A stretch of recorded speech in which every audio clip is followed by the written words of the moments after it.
This episode of One for Paul was brought to you by our patrons. If you'd like to support the show, then go to patreon.com/oneforpaul. Welcome back to One for Paul, the show where I, a non-pop culturist, get inducted into the world of pop culture by my friends, co-humans, and nemeses. Joining me today is my co-human, just me this week. I had another guest who was lined up to do something, and they couldn't do it because they got sick. And I'm sorry if you're listening, you know who you are, and I hope you're better soon.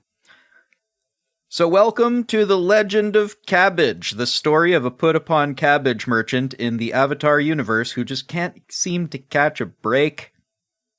I mean, welcome to the Legend of Korra, a show where I'd never seen this, despite Avatar being, I think, maybe my actual favorite show of all time. I mean, legit favorite show. So it is weird to me that I never sought this out, despite thinking, man, I wish there were more like this. And I guess because prior to watching it, I don't know very much about it. I know that it wasn't super well received at the time, but some people really love it. And when I mentioned to a couple of people that I know that I hadn't seen it, they did the traditional what? Like all caps what? And then told me things like, no, Korra is life. So I decided, hey, you know what? It's 2020, and, it can't get any worse by watching a show that turns out to be not one that I like. So let's watch one that I'm not sure I will like. Let's watch Korra, Legend of Korra. Season 1, Episode 1, Welcome to Republic City. Fade in to a reasonably familiar intro with 4 elements and whatnot, and our narrator, Aang's son, who sounds like a grown man, filling us in on the events of after Avatar ended. Looks like the 4 nations united as a republic, like a single world republic, where the benders and non-benders would live together and thrive together. Like they did in Avatar for most of the time. And the capital of the republic is named Republic City, which is, the old show had names of places like Ba Sing Se, and those were great inventive names, but then they also had names like Fire Capital. Fire Nation Capital, I'm pretty sure was just called Fire Nation Capital, unless there was like a comic or something I never read, but I don't remember it having a name, so I'm giving that one a pass. That's fine. There is a giant bronze statue of Aang in the middle of the harbor. This story takes place, I guess, after Aang has died. Just like, I guess, of old age. It's a peaceful time, because that's where Avatar left off after Aang and Zuko, who is now the Fire Lord. I guess not now the Fire Lord, but yeah, anyway, we all know what happened in Avatar, or if we don't, then spoilers, sorry. So cut to our actual first scene, where 3 wise men following a light through a blizzard to a Water Nation village, where we learn that they're with the White Lotus, which was like a secret organization that included super powerful people in aid of the Avatar back in Avatar. So I guess they're still around. Their current job is to find the Avatar, and the Avatar promptly announces herself by shouting, "I'm the Avatar! You've got to deal with it!" Which, as introductions go, let's recall Aang's introduction as the Avatar was, wait, I just saw you bend more than one element. That makes you the Avatar. Why didn't you tell us? And he sort of sadly looks down and says, because I never wanted to be. Compare that to this, where this 5-year-old, 4-year-old is just super hyped to be like, yeah, totally, I'm the Avatar, let's go. I can bend all 3 elements.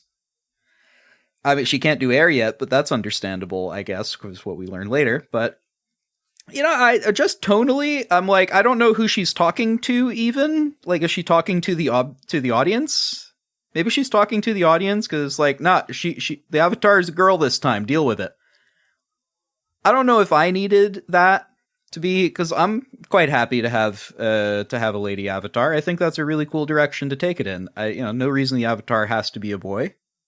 I don't know why I need to be yelled at for that. And I don't think she's yelling at the White Lotus guys, because they're actually there at the South Pole. It turns out they're at the South Pole. like, everybody's fine with her being the Avatar. I don't know why she's in it. All right, anyway. Maybe she's also just 5, and she's like, that's who I am. Chill. And we're like, all right, that's fine, too. She can already use the 3 elements, too, which is, that took Aang a while, and here's this, toddler. Not toddler, I guess preschool age. Just doing stuff. So, cut forward in time, now to a seemingly teenage or maybe early 20s Korra sparring with 2 firebenders who she promptly dispatches. I guess she is just real good at fighting. Though according to her teachers, she's good at fighting, but not so great at the spiritual side of being the Avatar. Which, I guess, is the part that we're being set up to think, alright, well, she's gonna not struggle with the physical war side, because we've established that this is a peaceful place. She's going to struggle. Her main struggle is going to be the learning to be a spiritual leader and not a person who fights real good. One of her teachers is Kitara, who's from Avatar. She was the waterbender. Now she is an old woman, though. It gives us an idea of the time frame. And they agree to get her training airbending with Tenzin, who I guess he's going to show up there a couple of days. So in the meantime, she goes riding out on her polar bear dog, Naga, which does mean snake, I think, but that's fine, it's a cool name. Tenzin does arrive. He arrives on a sky bison, which exists for some reason. It's been a minute, but I could have sworn that Appa was the last sky bison. But, I mean, I guess in this... There were more than one, and they reproduced somehow. I can accept that, I suppose. Tenzin has 3 kids, one of whom looks like he's straight out of Ed, Edd and Eddy. And while we're here, Kid 1, Jinora, asks Kitara what happened to Zuko's mum after Avatar. I guess we don't get to find that out because one of the other kids interrupts her and says just kid stuff and asks a bunch of questions about stuff. Like, Grandma, why are you so old? Which, it's kid stuff, whatever. But I guess audience-wise, we just don't get to learn about that last loose thread from Avatar then. I kind of would have liked a little section, maybe a few seasons on, where we might learn about that. But I guess this is the writers telling us, no, we're not doing that. Which, all right. I mean, so far the tone seems quite aggressive to me as a fan of the original series, because that's what brought me to this series. And it's like the writers are telling me, no, we're not doing any of that. We're this whole new thing. Get used to it. I'm going. I mean, my attitude, I guess, is I was looking forward to a new thing anyway. So I'm a little. Maybe audiences at the time were less receptive. Maybe they really needed to have it driven home that, nah, she's a girl, so you're going to have to deal with that. Whereas, I guess, contemporary today, I'm super into it, actually. I don't... she can be a girl, that's great. In fact, I could see there being a lot of cool differences in how you do the storytelling on that basis, and I wonder how the interactions between things in this universe change based on that, and that'd be kind of neat to see. But it turns out that Tenzin isn't staying for long, because I guess his plan before was he was going to stay at the South Pole and train, I was going to say Katara, train Korra in airbending. But that's not going to happen because he has to go straight back to Republic City the next day, because he's a leader of the city. I guess there's a council or something. And the situation there is, as he puts it, unstable. The obvious answer for Korra is that, why don't I just move to the city? But White Lotus Man seems concerned that she might be in danger there. The person who just dispatched 2 expert firebenders on her own, she might be in danger in the city. All right, I mean... So... I guess there's overprotective older people, and oh no, you're not ready to do stuff yet, and that's a common theme in sort of young adult stuff. I totally get that. This guy's attitude, at least. So Korra decides to sneak out and just leave to Republic City on her own. Kitara supports this decision, citing that it's time for the young people to take charge of the world. which would be nice to see in real life, but I don't think anyone's ever actually said that. I think a lot of people get old and they reckon, like, well, no, we've learned enough where the old people should still be in charge, so... I don't know, I guess looking back on my 20s, it would have been nice for somebody to be like, okay, now you guys in your 20s and 30s are in charge now, so we've taught you everything you can do, so go. Oh well. Cut to a steamship where Korra has stowed away. I guess we're in something like the 1920s then, since there's like an old-timey car in there, and also arriving at Republic City. This is just New York. Like, down to the bridge, down to the way the islands are... This is just New York, right? I think at one point we get to see a map, too, and it's just New York. So, anyway, looks like the air temple is, like, right there in the harbor, on a little island. But first, it's time to grab a bite to eat, because the dog bear is hungry. Korra, however, doesn't understand how streets work. It just causes a couple of real bad car accidents, and it just doesn't even look back. And she also shows up at a street vendor, asks for one of everything, and I guess expects just to be given it, because she doesn't have any money.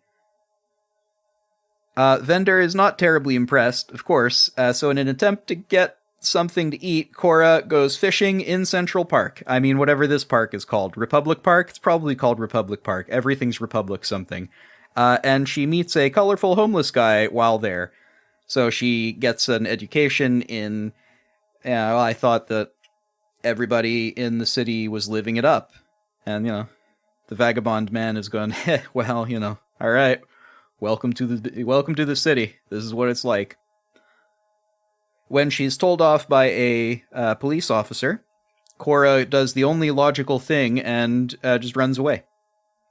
Because she's not allowed to fish there. What would happen if everybody fished there? The whole thing would run out of fish. She then finds a peaceful anti-bender protest by a group calling themselves the Equalists, who are saying, benders are causing all kinds of harm and they're putting us down. And she decides to yell at them about, nah, bending's totally the coolest thing ever.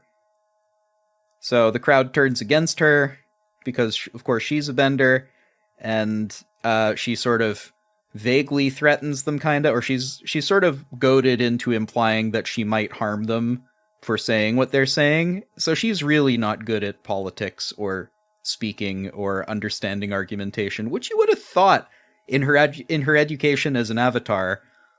This is the sort of thing that would have come up. Though I guess her teachers also did say, yeah, you've always been good at the physical side, but you're not very good at the other bit.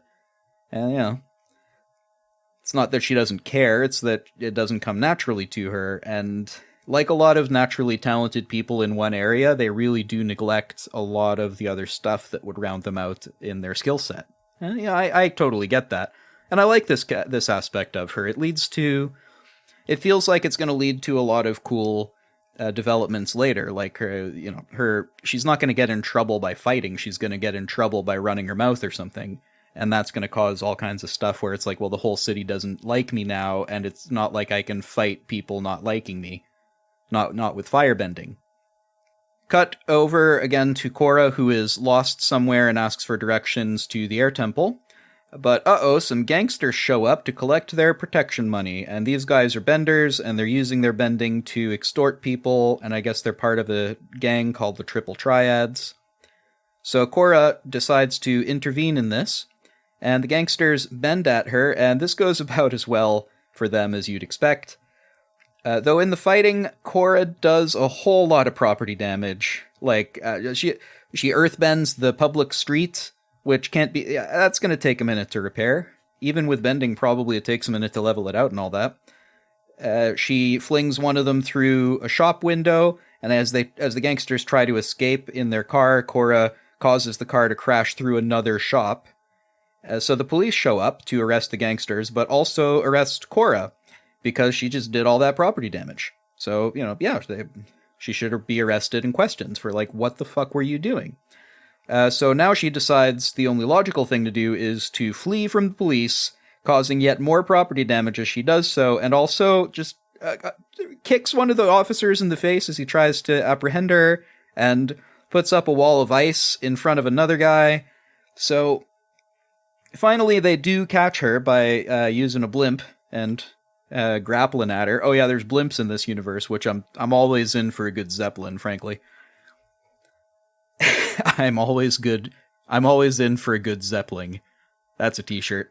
So, cut to the police station, where the chief here is not terribly impressed by Korra. And Tenzin arrives. Well, first I should say the chief is not terribly impressed for a number of reasons. First, because of all of the obvious, property damage and resisting arrest. But also because the Avatar just showed up in her city and started doling out vigilante justice. That's not the way that it works. This sort of stuff could go on in Avatar because, first of all, the setting was, call it pre-industrial, or, just about pre-industrial. So you could be like, all right, who exactly is the authority in this town? It's like one sheriff, and he's Fire Nation, so he's going to be whatever. So if something's wrong, we can just deal with it. That's not really the case in a post-industrial, or I guess in a steampunk industrial city, and Korra hasn't quite grokked onto this. So Tenzin arrives to the holding cell where Korra is being questioned, and he is also not terribly impressed, but he gets Chief Lin Beifong, I guess her name is, Lin Beifong, to drop the charges anyway. So Lin Beifong, the chief here, is the daughter of Toph from the original Avatar. That's the blind earthbender, for those of you who haven't watched it for a while. And I guess Korra is sitting there going yeah, but our parents were super close friends. Why are you arresting me? This makes no sense. But of course the chief is making the point that I made, which is you came into the city, doled out vigilante justice, and also just smashed up a couple of shops and public roads. So no, I'm not... no, don't do that. I don't care if our parents were friends. Fuck that.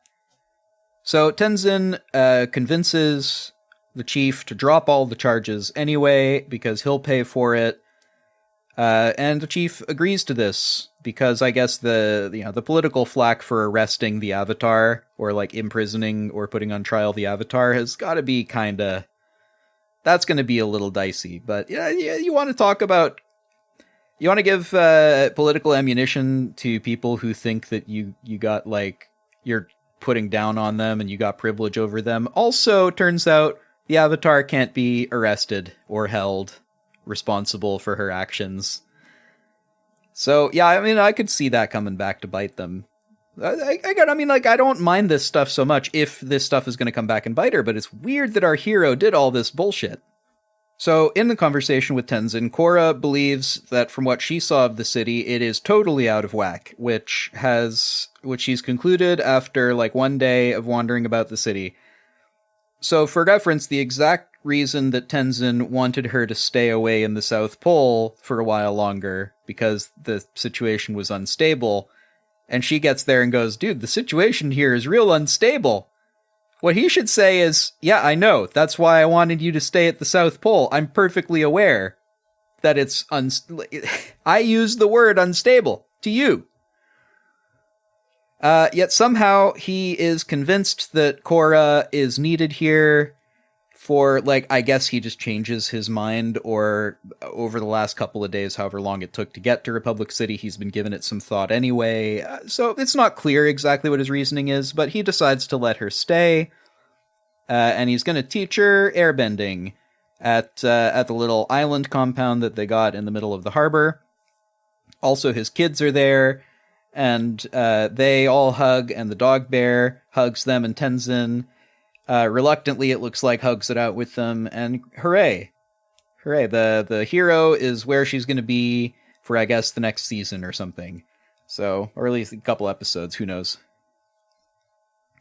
The very next day, Korra is put on, a giant public speech and press conference to the city, and seemingly no press training at all, because she sort of stumbles around.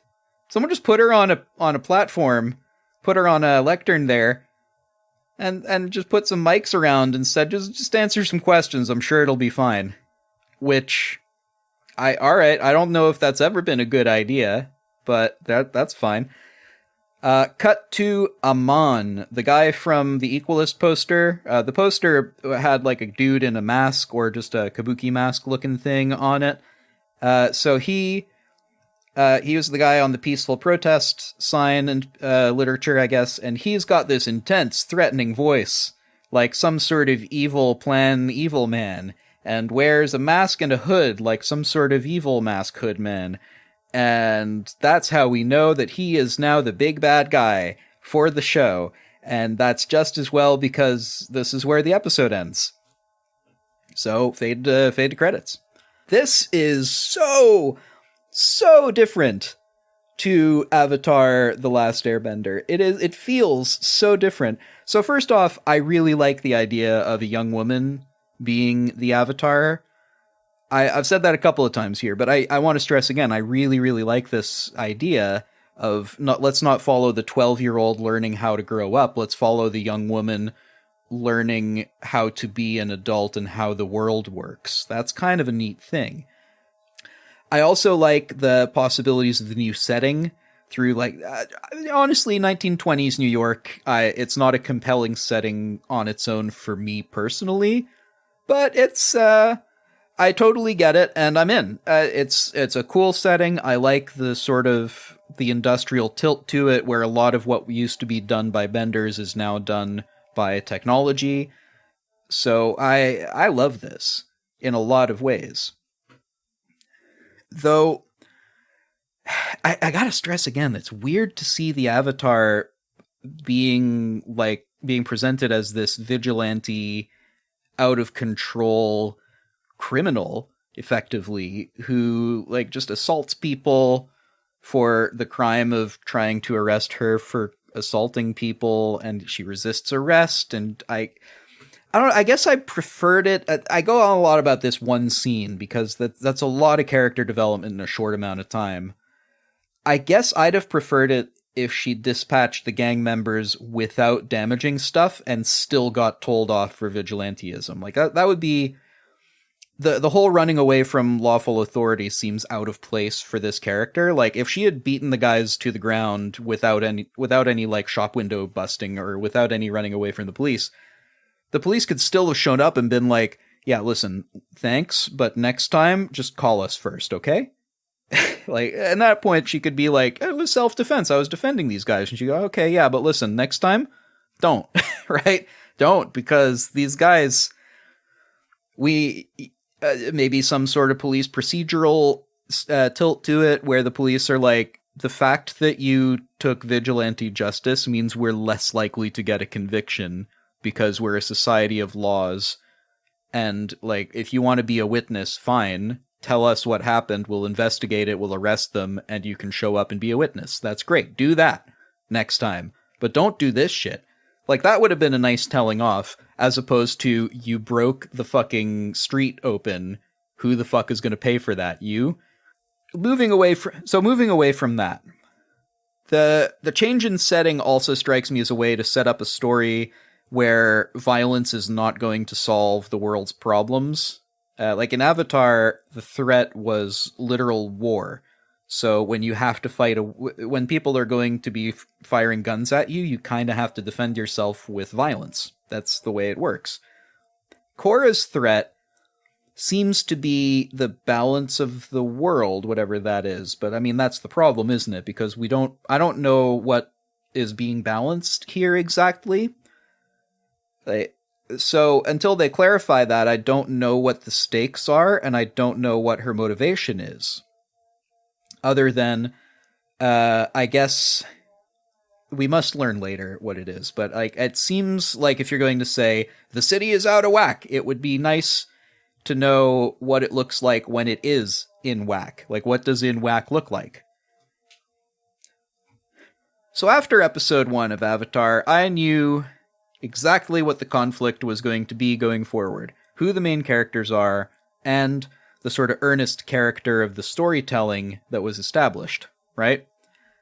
After episode 1 of Korra, so I guess the conflict is between benders and non-benders in the city, about like their relative political power or perception of unequal status, but also the conflict could be between balance, whatever's being balanced and not balanced, and the forces that want things to be unbalanced, or are just causing them to be.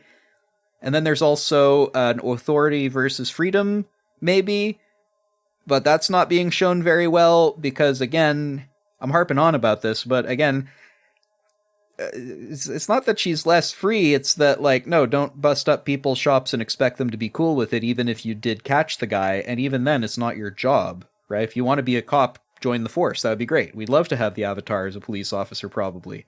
But, that's not what she chose to do.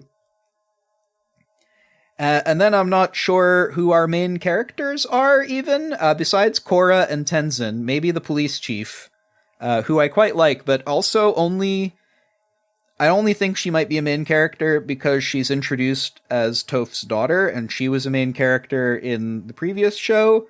So yeah, I don't know exactly what to think here. So there's a lot that's just not clear to me. The setup is not as strong as it was in Avatar. So all in all, I'm kind of conflicted here. On paper, I like the setup, I like the setting, I like the characters for the most part, I like the change of focus from change towards balance by fighting a war to change towards balance by peaceful means.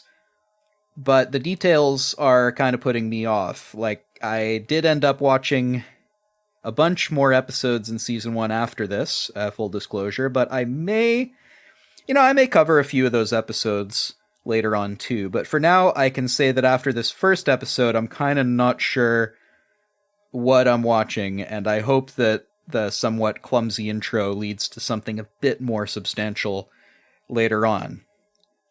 And maybe it's unfair to be saying, oh, well, it was like Avatar, but you put the word Avatar on it. And I guess I'm looking at this first episode and wondering how this was made by the same people who made Tales of Ba Sing Se and Sozin's Comet, which to me are two of the best things that have ever been put on TV, maybe in all of media, as far as I've seen. But I also get that it took 2 and 3 seasons, respectively, of developing the show to get to Tales of Ba Sing Se and Sozin's Comet. So, maybe I shouldn't be so hasty. Maybe I shouldn't expect this show to throw everything out on episode 1. I guess my feeling after this first episode is that I'm concerned about how different it feels, even if it does intrigue me a bit. And I'm hoping that the writers and the animators they got back to form quickly, because it's, aside from anything else, it's a gorgeous show. It looks fabulous, and I'm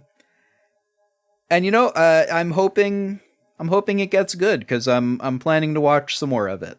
So thank you for bearing with me on this solo episode of One for Paul. I hope you enjoyed it. And if you have any thoughts about this, if you want to tell me what you think about Korra and all of your favorite episodes, maybe you have advice for me on, hey, maybe avoid these episodes, maybe watch from this point instead, that sort of thing, then totally hit me up on Twitter. You can find me there at One for Paul. And if you'd like to support the show, then you can do that at patreon.com/oneforpaul, where for as little as the price of a cup of coffee, you can help keep the show going. Every little bit really does help, even just on a morale basis. It helps me know that there's somebody out there who's counting on me to get them the show, and it would mean the world to me, honestly. Thank you so much. Enjoy your week, and as always, peace.